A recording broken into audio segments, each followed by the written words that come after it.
Azərbaycan qanunvericiliyi uşaqların həyat və sağlamlığına, mənəviyyatına təhlükə törədə biləcəyi işlərə cəlb edilməsini qadağan edir.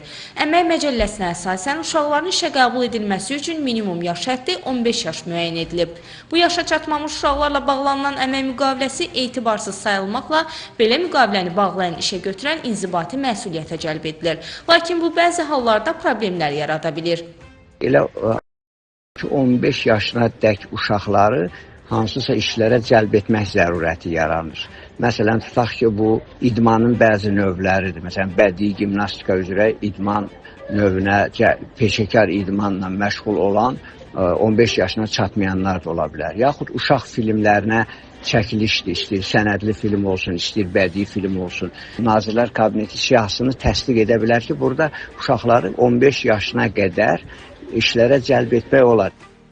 18 yaşına dək olan işçilər üçün isə əmək prosesləri gedişində imtiyazlar və güzəştlər nəzərdə tutulur. Bu da qanunla ayrı seçkilik hesab olunmur. Həmçinin sözü gedən işçilərin əmək müqaviləsi bağlanan zaman sınaq müddətinə və attestasiya müddətinə cəlb olunması da qanunla qadağan edilir. Eyni zamanda 18 yaşından kiçik işçilərin gecə vaxtı, iş vaxtından artıq vaxtda istirahət günləri işlərin görülməsinə, cəlb edilməsinə, həmçinin ezamiyyətə göndərilməsinə yol verilmir. Həmçinin onlar üçün qısaldılmış iş vaxtı tətbiq edilir ki, 15-16 yaş arası işçilər üçün bu həftəlik norma 24 saatdan, 16 yaşından 18 yaşına dək olan işçilər üçün isə 36 saatdan artıq olmamalıdır. Həmçinin onlar əmək məzuniyyətində də əlavə imtiyaza malikdirlər. Amma hər bir müəssisə və ya sahibkar bu qaydaya əməl etmir. Bu da nəticədə azyaşlı işçilərin hüquqlarının pozulmasına gətirib çıxarır. Qanunvericilikdə də bununla bağlı məsuliyyətlər nəzərdə tutulur.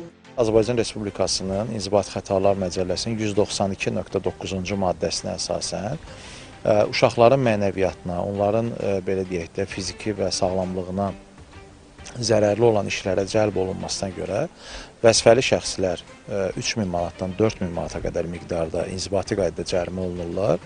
Hüquqi şəxslər isə 10.000 manatdan 13.000 manata qədər inzibati qaydada cərimə tənbihinə cəlb olunurlar.